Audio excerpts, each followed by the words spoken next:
Coming up today on the Nick Craig Show, after years of dismissing and ignoring concerns over election integrity, Democrats are now changing their tune. We'll have all the details coming up.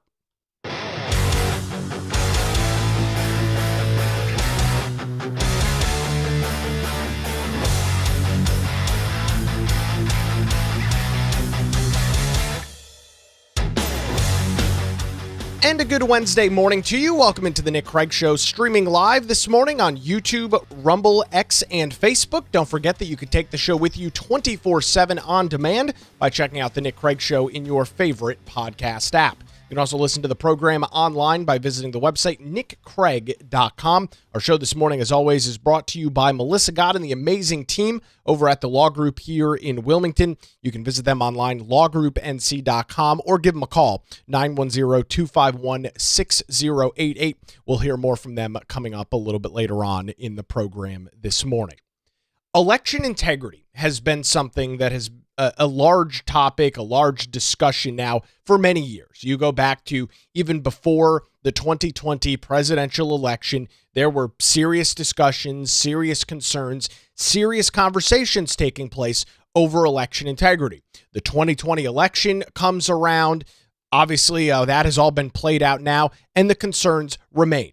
And for now, the better part of 6 years, Democrats at all levels, local, state, and federal, have largely ignored the issue. Anytime somebody brings up legitimate questions, legitimate concerns about election integrity, the security, the freedom of our elections here in the United States, free and fair elections, Democrats push it to the side. They do not want to talk about the issue. And they immediately launch into very pointed attacks on the individuals bringing up said concerns. You're a racist, you're a bigot, you are trampling on people's constitutional rights, you are trying to rip away the ability for people to cast ballots, you are trying to shut people out of the election process. That is the immediate, and for years now, has been the immediate stance that the left has taken when anybody even utters the words election integrity. This has been a multi-year campaign. Anybody that brings up concerns over elections, anybody that has issues with states mailing out ballots, states that do not enforce voter identification and allow God knows who to cast ballots on behalf of people, if you have those concerns, if you raise the question and say, hey, is this the best idea? Is this the smartest way that we can go about something? You are an election denier. You're a conspiracy theorist. You're a bigot. You're a racist. That is what we have learned, and that is what I have seen play out in the public now for years. You can't have this discussion with people on the left. They don't want any part in it. They know exactly what they're doing. They want illegals to vote. That's why they shipped 10 plus million of them into the country. They want to ignore federal election laws, and they want to use all of that to continue getting elected. They want to use and prey on individuals to continue to hold power and continue to hold office. It's why you see in, of surprise, surprise, Democrat-run states, these massive ballot mailing out operations. You see no voter ID whatsoever. It's stuff just doesn't exist. Because God forbid we had free and fair elections. God forbid that we verified who somebody was before they casted a ballot. And the arguments are relatively weak. I mean, there's the discussion and the conversation that you always hear from the left that somehow it is impossible for individuals to produce an ID. And this meme, this narrative that there are tens of millions of American people roaming around in society day in and day out that have no valid form of identification, which I completely reject. I mean, I can't think of a single circumstance in which it is too much of a barrier to ask somebody to prove who they are, to have some form of identification. And yes, I'm going to give you the examples.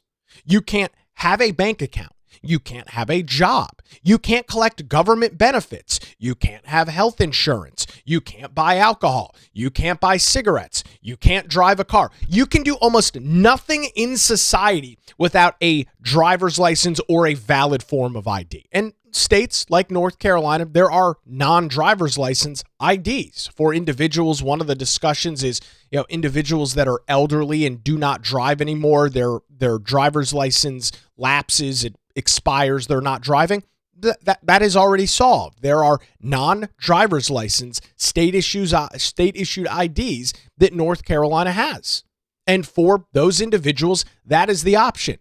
You can't go to the bank without an ID. Have you ever gone into a bank and tried to do anything? They always ask for an account number and an ID. Even if you're just depositing money into an account, you need to verify who you are. So show some level of identification, which for 99.9% of people is a driver's license. Yet you are supposed to believe, I am supposed to believe, that all of these people are just roaming through society without any valid identification. And I've always made this argument, and I've never had anybody really be able to push back on me and make a counterpoint. Who are these individuals? Who are you in which you have no valid form of identification to prove who you are? You can't do anything in society. You can't collect a Social Security check. You can't have a bank account. You can't rent an apartment. You can't buy. You can do nothing without an ID. And so when you hear this immediately vomited out by the left as the reason that we can't have election integrity, the reason we can't have voter ID is because it disenfranchises all of these people, it is a very fair thing to reply back and say, who are these individuals? Who are they? There's a comment coming in. What about the homeless? That's a fair point. Many individuals that are homeless still have valid forms of identification. They do. If they're receiving any sort of medical attention, which many of them are, they are required to show some form of ID. And they do. Many homeless shelters require some level of identification. Not all, I'll admit. There are some that don't check on any of that. However, some do. I would think over 50% do. So even in that, the argument immediately falls apart. It immediately shatters. And there's never any justification as to why individuals don't have a valid form of ID. I went out to dinner last night and got ID'd when ordering a beer. I mean, think about all of the things you do in your daily life that would be impossible if you did not have identification. You can't rent, own anything. You can't go to the bank. You can't collect Social Security without a valid form of ID. You can't have a bank account. So, I mean, who are these individuals? That has always been the question. Who are these individuals? Is it tens of millions of Americans? I don't think so. I caught an interesting clip on CNN yesterday about this issue, because one of the other arguments that the left makes, as they always do, they are a fan of the bigotry of low expectations. They claim that voter ID is a racial issue, that certain racial minorities are incapable of having an ID, which is inherently racist right off the bat. And so there's a new poll out from CNN yesterday that blows that out of the water as well. Take a listen. Take a look here. Favorite photo ID to vote. 85% of white people favor it. 82% of Latino. 76% of Black Americans favor it. So the bottom line is this. Voter ID is not controversial in this country. A photo ID to vote is not controversial in this country. It is not controversial by party, and it is not controversial by race. The vast majority of Americans agree with Nicki Minaj that, in fact, you should have a photo ID to be able to vote. So there's the numbers. 85% of individuals that identify as white, 82% of those that identify as Latino, and 76% of those that identify as Black are all in favor of voter ID, some level of ID, whether it's a driver's license, a state-issued ID, a passport. I mean, they're like in North Carolina, for example. I mean, there's literally hundreds of valid forms of identification, military IDs. I mean, there's a whole bunch of stuff that can be used and is considered a valid form of ID.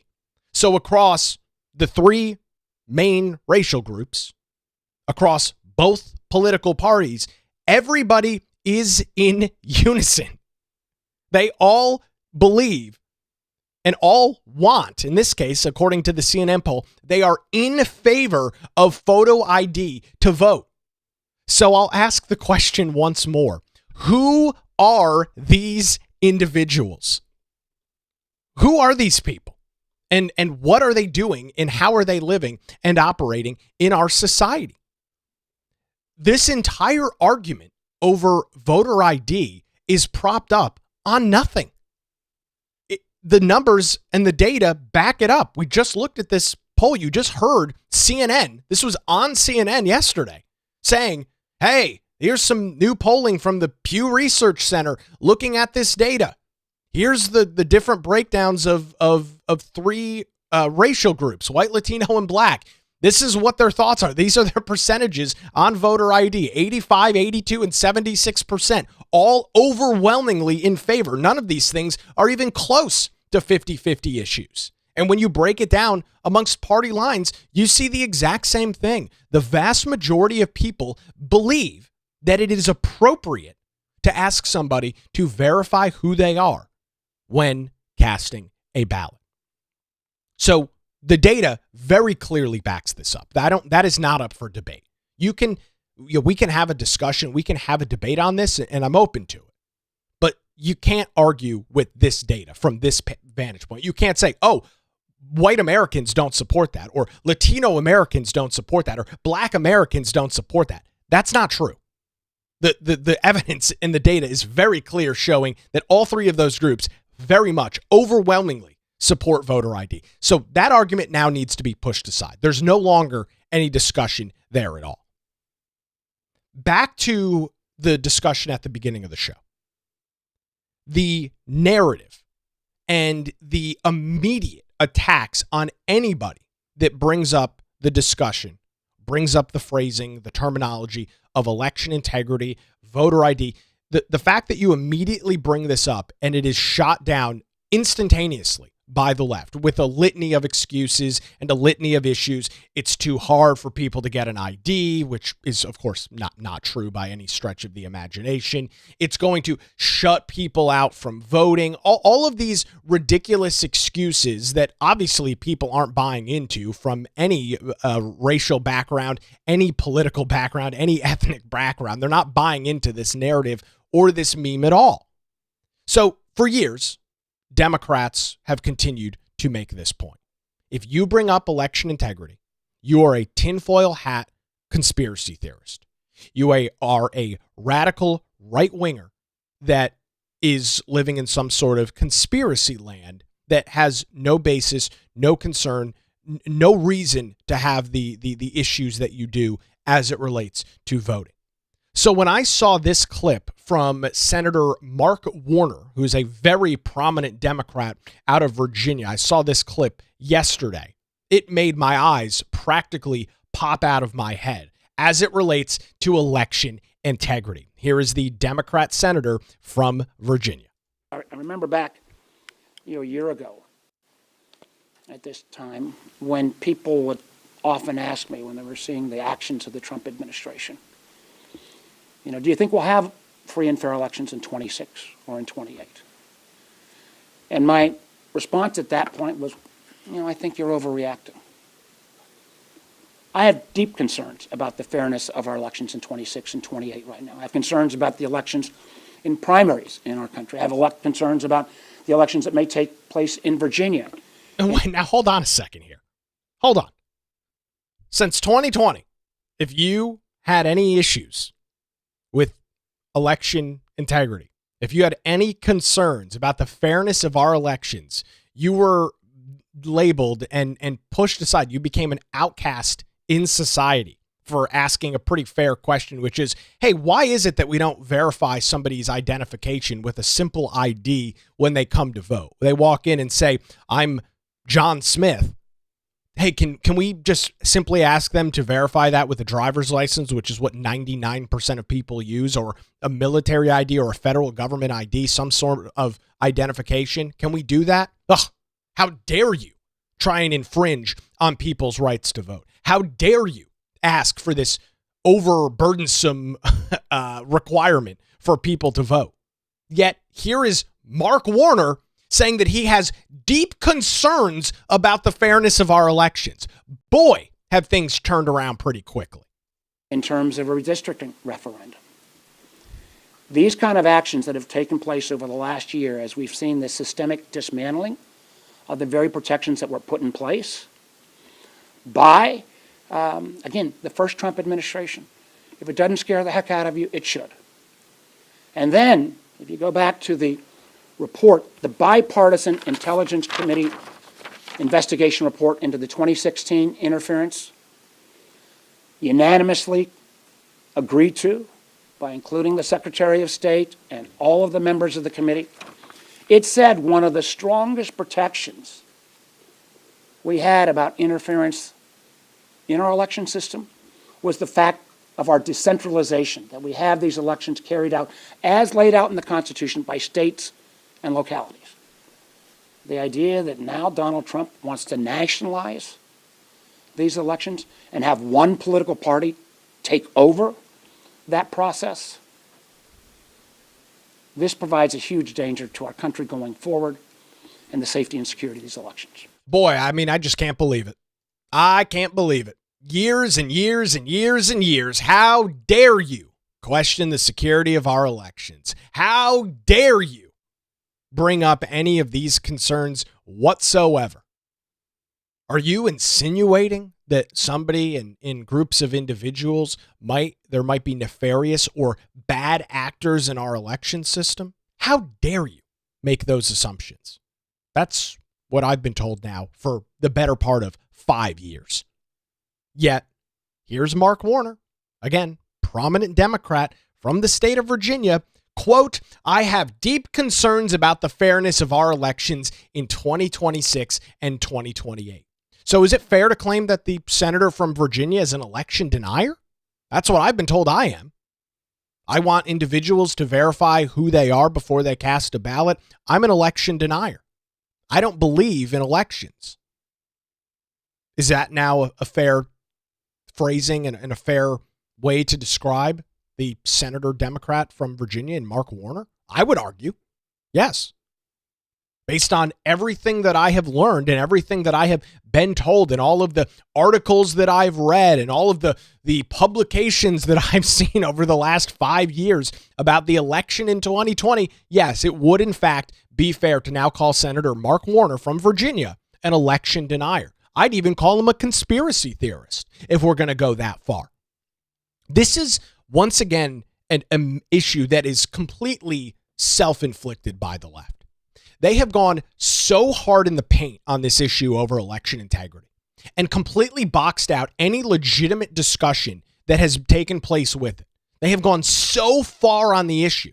Now they're trying to walk it back because Donald Trump was on the Dan Bongino show this week and talked about his concerns as it relates to Democrat-run states and their complete and total ignoring of state and federal law as it relates to election security. He is now floating the idea, and we'll get into it, of nationalizing at least federal elections as it relates to president and Congress and things of that nature.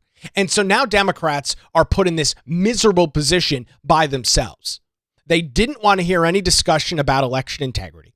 They didn't want to hear any discussion about fraud for the last 5 years. But now that Donald Trump is talking about election integrity on the national stage, the SAVE Act, which we'll get into, is being discussed. Now they are the ones that have concerns about the fairness of our elections in 2026 and 2028. They're complete and total hypocrites. They look like complete and total fools now. And again, it's a story that's as old as time. Democrats work so hard against an issue for whatever sort of political agenda or narrative that they're trying to push at the moment in one period of time. They work so hard against it. Then the political headwinds changed, which they did back in 2024. They remained to change through 2025. We'll see what happens later this year. The political direction changes. Their guy is no longer in the Oval Office, and you've got Trump, and you've got people around him. You've got Republican legislatures like here in North Carolina passing voter integrity legislation, passing voter ID, talking about having people verify who they are before they cast a ballot, and now Democrats' heads are exploding. This was completely predictable from day one, and they once again not only fell into their own trap, they set it themselves. They set this trap, walked away from it, and then seemingly forgot that they did it. And so now I've got to listen to Mark Warner bitching and complaining about how he's got concerns about the fairness of our elections in 2026 and 2028. Go pound sand, Senator Warner. You completely dismissed any criticism of elections for 5 freaking years. So at this point, I don't care what you think. And I shouldn't. Because you have proven once again that the Democrat Party is incapable of being morally consistent on any singular issue. They can't do it. They go so hard on this stuff publicly. They go so deep into it. And then now Trump's in office. And now they want to recoil and go, oh my God, we've got concerns over the fairness of our elections. Oh my God. Donald Trump is floating the idea of nationalizing elections. Oh my God, election integrity is the most important issue we've ever heard of. They look like complete and total clowns. So President Donald Trump, as I mentioned, was on the Dan Bongino show February the 2nd, the first day as Dan has now stepped away from the FBI. He's back hosting his podcast on Rumble and some other platforms. And during the interview on the show, Trump alleged that election outcomes were being distorted by non-citizen voting and suggested that Republicans should do more to address it. Now, that concern about non-citizen voting goes back years, and it is exactly the issue that Democrats ran away from. They didn't want to hear the discussion. Why? Because many of these non-citizens were voting for them, right? It's the larger issue of individuals in the United States illegally taking advantage of the federal taxpayer, the U.S. citizen taxpayer here across the U.S., taking advantage of them, getting free handouts from Democrats in states like Minnesota, where we're learning now what? $10+ billion worth of fraud at the hands of many who are illegally in the United States. We've got this mass fraud taking place. Democrats like Tim Walz are turning their head the other direction. Nothing to see here. Ignore the $10 billion worth of fraud. And lo and behold, the individuals committing said fraud are then voting for the Democrats that allowed them to do it. Do you see the circle that gets created here? Democrats have a vested interest in non-citizen voting. For individuals that are willing to scam and game the system, they, being the Democrats, have a vested interest in making that happen. The president told Bongino, quote, "These people were brought into our country to vote, and they vote illegally. And you know, it is amazing that the Republicans aren't tougher on it.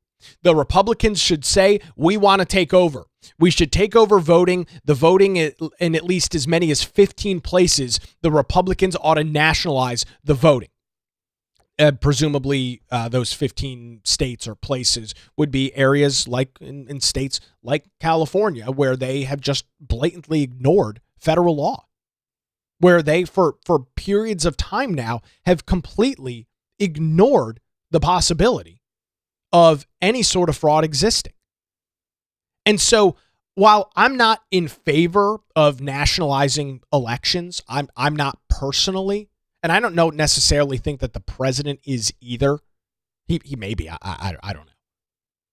We do need to pass the SAVE Act.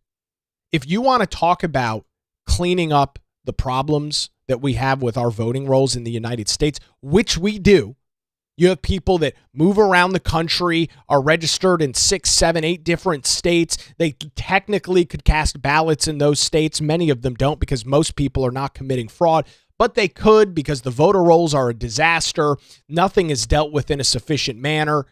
The SAVE Act is the solution to this problem.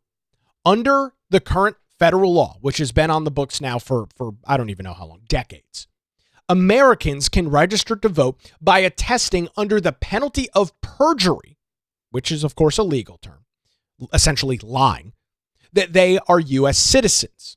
So it's just signing on a dotted line that, hey, if I'm found to be lying in this statement that I'm not a U.S. citizen, you can hold me responsible under the penalty of perjury. However, most states do not require any additional documentation. That is a situation that is ripe for fraud. That is a situation that is ripe for individuals that want to take advantage of the U.S. voting system that they can in fact do. Because we know that, and the people that are behind many of these larger efforts, they know that nobody's ever going to be held responsible. They know that a state is not going to go after somebody for lying if whether they were a U.S. citizen or not. It just doesn't happen, right? So you've got the threat of perjury, but because very infrequently is it ever enforced, it might as well not be there in the first place.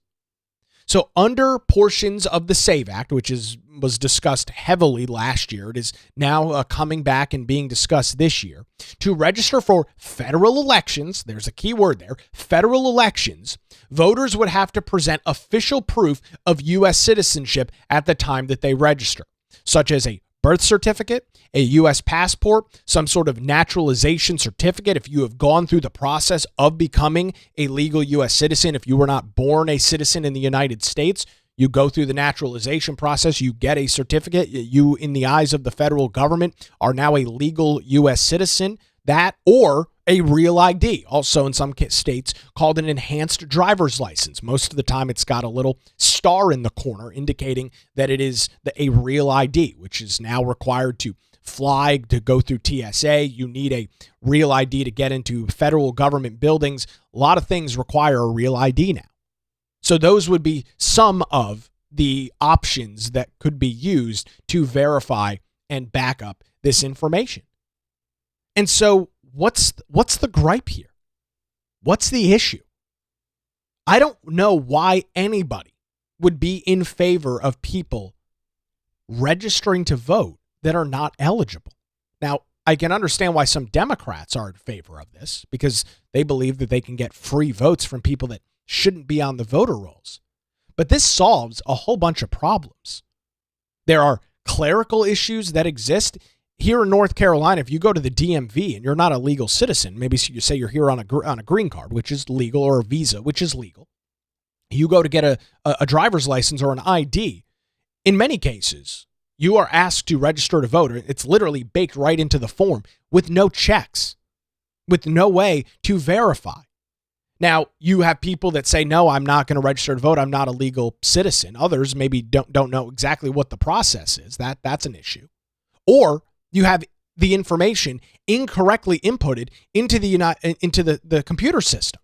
There was a story here in North Carolina, I think it was in 2024, of individuals who did not attest on their driver's license form that they wanted to be registered to vote, yet the DMV registered them. The DMV went through the process of registering them to vote, even though they checked no on the form. These individuals were not legal U.S. citizens. They weren't illegally in the country, but they weren't U.S. citizens. Therefore, they do not have the legal right to vote.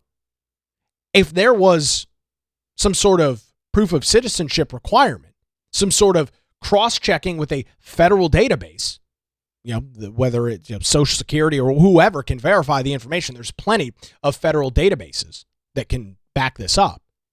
If there was just any amount of cross-checking there, that voter registration would be rejected, as it should be, because the individual requesting to be registered to vote, whether on their own volition or by an error conducted by the DMV, would be shot back out of the system because it doesn't pass the checks.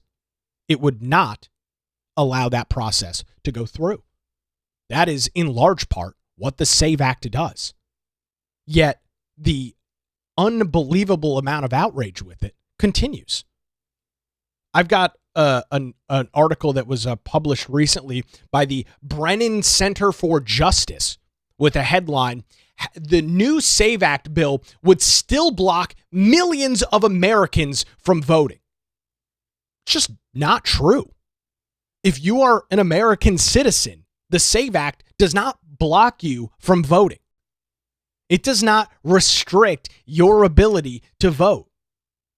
It does not say that you can no longer cast a ballot. But this is the narrative that is spun by the left. The subheadline of this article, the show your papers requirement is an attack on the freedom to vote. And you and I know that when they say the freedom to vote, you know exactly what they're talking about. They're talking about individuals who are legally in the United States of America that are casting ballots in states like California and New York and electing Democrats to Congress, trying to elect Democrat presidents, keeping city councils and state legislatures as blue as can be. It's an attack on the freedom to vote, which I'll also note doesn't really necessarily add up with some of the comments we heard recently from the Democrat senator in Virginia, Mark Warner, who has all of these concerns about election integrity now. Seemingly, he should be in favor of the SAVE Act because it would solve some of the concerns and some of the problems that he has. We'll get into more of this analysis from the Brennan Center for Justice coming up here in just a couple of minutes as the Nick Craig Show rolls on a Wednesday morning. I want to tell you about the law group here in Wilmington and thank them for their continued support of the program. When legal challenges arise, make sure you put your trust in the law group right here in Wilmington. Since 2003, their experienced attorneys have provided high-quality, affordable legal services across eastern North Carolina. You might be thinking, Nick, I don't have any legal problems. I don't need a lawyer. That's fine, but if you're going to purchase a house, you're going to have to go through and sift through plenty of legal documents, and you want to make sure that you've got a team working on your side. I used the law group coming up on almost 6 years ago when I went through the process of purchasing my house. The law group had my back every step of the way.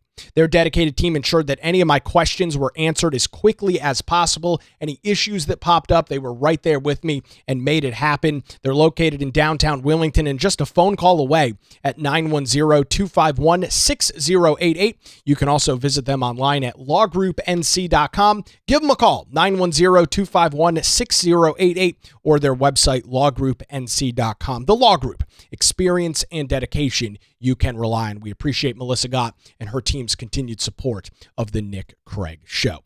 All right, we'll grab a quick break. More information on this SAVE Act, the now newfound outrage from Democrats on the safety and security of elections. More of that coming up after this as the Nick Craig Show rolls on a Wednesday morning, streaming live on YouTube, Rumble, X, Facebook, and available 24/7 wherever you get your podcasts.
Good Wednesday to you. Welcome back to the Nick Craig Show. You can get access to daily show notes and more, including our monthly Patreon hangout. That is comes forward once a month. We jump on Zoom for a couple of hours and chat about all of the news and topics of the day. That is all available over at patreon.com/Nick Craig. Daily show notes and access to more. You can also find the link over at nickcraig.com.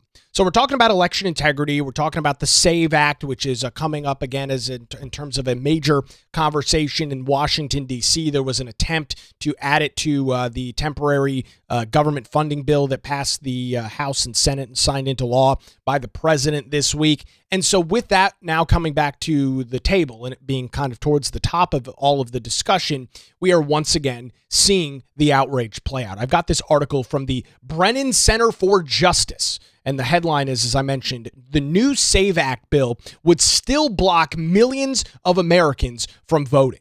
That's a pretty strong accusation. So let's just read through a little bit of it and see exactly what is going on here.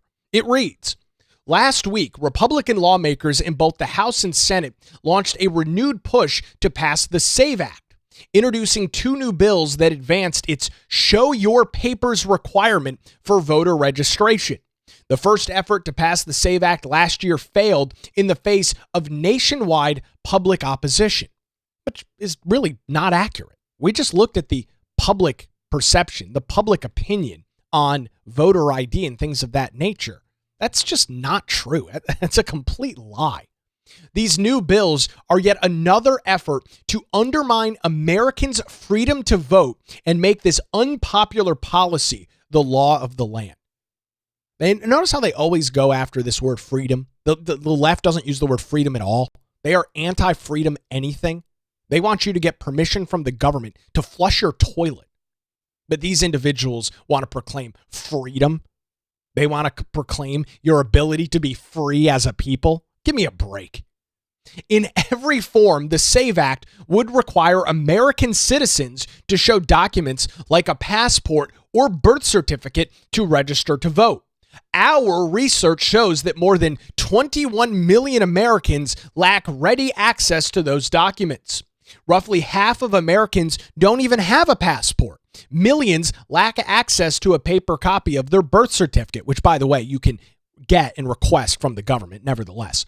The SAVE Act would disenfranchise Americans of all ages and races, but younger voters and voters of color would suffer disproportionately. Why? Why is it race always with these people?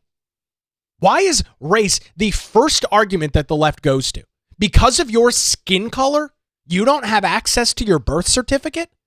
Because of your skin color, you don't have a passport? Why is the left so racist? Why is everything with them always trying to pit people against each other based on skin color? It's ridiculous. Now, of course, they don't justify this. They don't back this up. The sentence just ends. I would make the argument and claim that if you're going to argue that the SAVE Act would cause a disproportionate amount of suffering for voters of color, as they write in their article, I would like some evidence to back that up. What is it? We already saw the CNN polling. Black Americans, 76% of them support voter ID. So what's the argument there? Doesn't make any sense. Yet they continue with race. It's always about race with them. It's exhausting. Likewise, millions of women whose married names aren't on their birth certificates or passport would face extra steps just to make their voices heard. I'm surprised they even know what a woman is. Just like the SAVE Act of 2025, the new SAVE Act proposal would inject chaos into election administration. They would place a massive unfunded burden on state and local election officials, and they would expose those officials to significant legal risk. The bill would leave it up to local officials to decide whether a voter who lacks one of the specified documents has done enough to prove citizenship. Officials who make an honest mistake could face civil or criminal penalties. An election official could even be punished for registering an eligible American citizen just for failing to collect all of the right paperwork at the time. Yeah, they should. If the federal law, we have federal law right now, it's called HAVA, the Help America Vote Act. It was passed in 2002, and it requires that state governments all across the U.S., it requires that state governments get either a driver's license number or the last four digits of a social security number to register somebody to vote. That has been on the books for 20 plus years now. Yet states like North Carolina, under Democrat control in the Board of Elections, ignored that federal law. So yes, there does need to be consequences. That's the only way that this stuff works. Sorry, but that's how this plays out. If there are no consequences, then you see the same problem. It's exactly what I mentioned earlier. The risk of perjury for individuals falsely claiming that they're American citizens and voting doesn't back up. There's no real risk. There's no real concern. So individuals fill it out knowing that there's not going to be any risk that they're breaking the law, which is exactly what they're doing. The article goes on to say the three versions of the SAVE Act would go into effect either immediately after enactment or within the next year or two, depending on the specific provision. Such a rushed implementation of a massive policy change would wreak havoc on election administration, unleashing confusion that would itself undoubtedly prevent some American citizens from voting. Though all versions of the SAVE Act would block millions. How? How is it blocking anybody from voting? All versions of the SAVE Act would block millions of American citizens from voting. The bills in the House and Senate each contain unique additional obstacles. The anti-voter provision in the House's new version, formerly titled the Make Elections Great Again Act, are so numerous that they require a bullet point list, which I'm not going to read through because it's ridiculous. The Senate version of the SAVE Act, the Save America Act, not only requires voters to show documents like a passport or birth certificate to register, it requires them to do so again when they cast a ballot. The bill would exempt states from this second show your papers requirement only if states have been regularly handling over their voter rolls to the Department of Homeland Security. Oh, you mean consistently checking the voter rolls? This is the largest issue with election integrity. By the way, I'll throw the link to this ridiculous article from the Brennan Center over at our Patreon, patreon.com/Nick Craig. The biggest issue with election integrity and why there are so many concerns and issues is over the voter rolls. It is over list maintenance that is not done in a sufficient manner in many places across the country. When you move to another state and register to vote, you live in North Carolina, you get a job out in, I don't know where, pick a state, throw a dart. Oklahoma, you move out to Oklahoma, you get your driver's license in Oklahoma, you register to vote in Oklahoma because now you're living there, you're a resident of the state.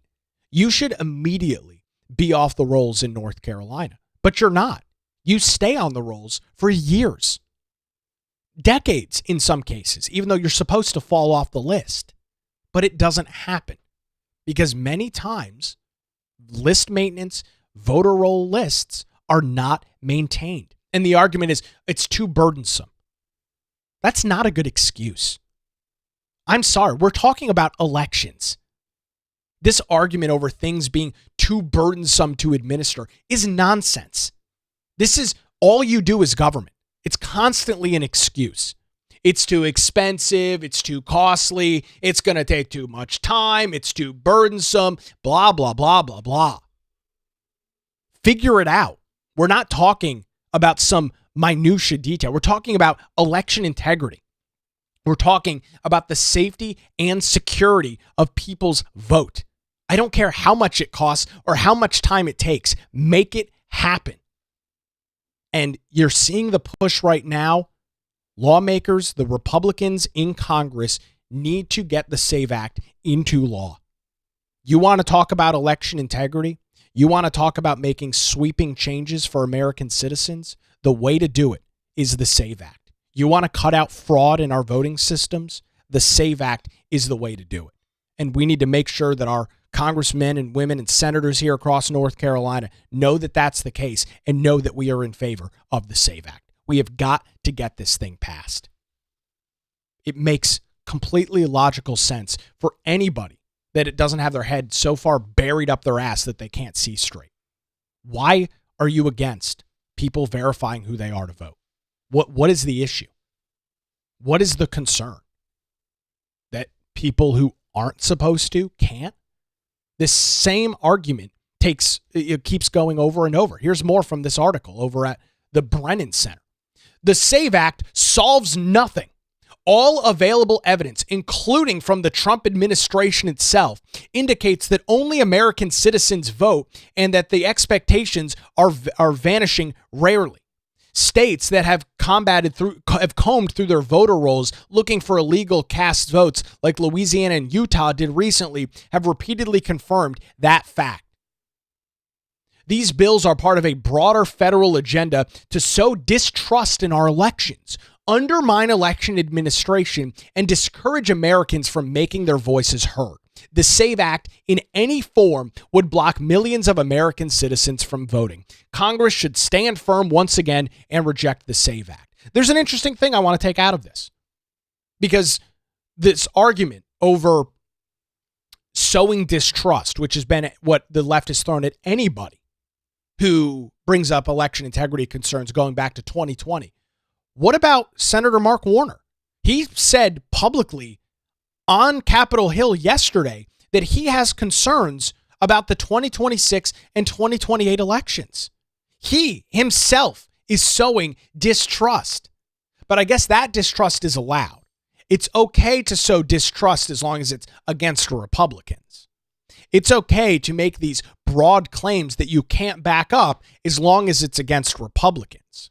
If you're a conservative that has fears that people could be casting ballots illegally, if you are a Republican and have these concerns, then your argument is conspiracy theory. I saw a great clip. I'm going to see if I can find it. I think I forgot to bookmark it. That was popped up on my feed the other day. It was back from this was the 2020 presidential election. I don't know why this popped up, but I guess it was going around social media.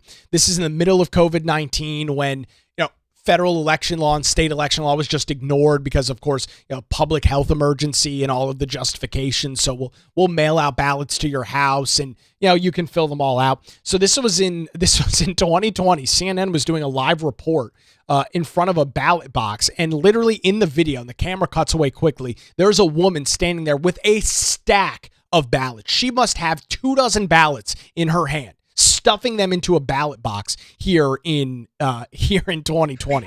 So this was it. In Cuyahoga County, Ohio. You can see this woman right here casting her vote. Did you vote for Reagan or Jimmy Carter? Carter, okay. So here's this woman casting her ballot. She's got a stack of ballots in her hand, dumping them in the ballot box. This, I guess, was in Ohio. And the second that the camera catches her doing this, it immediately cuts away. It immediately cuts away. I wonder what was going on there. Oh, no problem with that at all, I'm sure. No issues with that in any way, shape, or form. Just ignore the fact that there's people stuffing ballot boxes. Ignore the fact that some of those ballots may have not been filled out properly as it relates to the requirements in various states. Just ignore all of that. It's not a real problem. It's not a real issue. But now that Donald Trump is threatening to crack down on states that are not following the federal law, has continued to advocate, the president himself, for the SAVE Act. Now that that's taking place, now that that's going on, Republicans all of a sudden are so worried about election integrity. They are so worried about the sanctity of our U.S. elections. You can't do that when you've ignored the issue for half a decade at this point. You can't expect me to believe a single word that comes out of your mouth. You can't force me to do that, and you're not going to. Because once again, you are proving that you are a dishonest broker of truth. That you have no convictions that you're willing to stand on. That you have no moral compass on this stuff. You completely you completely ignored anybody that brought up these concerns going back to 2020. Completely ignored it. Not only did you ignore it, you cast those people out in society and labeled them racist, right-wing, propagandist conspiracy theorists. All for what? So that you can come back when Trump's in the Oval Office and talking about the SAVE Act, and Republicans are talking about passing legislation that would require have some sort of citizenship requirement for voter registration. Now you're concerned. Congratulations, Democrats. You have once again played yourself into the corner. You have once again put yourself in a position where your back is against the wall, and the thing that you claimed was not a problem and was not an issue is now your top priority. Give me a freaking break. So we'll see coming up here, and they got to get moving on this in the next couple of months, what happens with the SAVE Act in Washington, D.C. I think from all of the research that I've done on it, all of the reading, makes complete and total sense that we would have this verification. We have a problem with people casting ballots illegally in the United States, and it needs to be dealt with. So we'll keep an eye on the progress of the SAVE Act in both the House and the Senate. There are some differing versions there. They'll obviously come to some consensus on that. And as soon as we see any major movement on that, I'll bring it to you right here on the Nick Craig Show. That is going to do it for a Wednesday edition. Thanks to the Law Group here in Wilmington for their continued support. Visit them online at lawgroupnc.com or give them a call, 910-251-6088. The Nick Craig Show streams live weekday mornings, 7 a.m., YouTube, Rumble, X, Facebook. It's also available 24/7 in your favorite podcast app. We'll do it again tomorrow morning right here on The Nick Craig Show.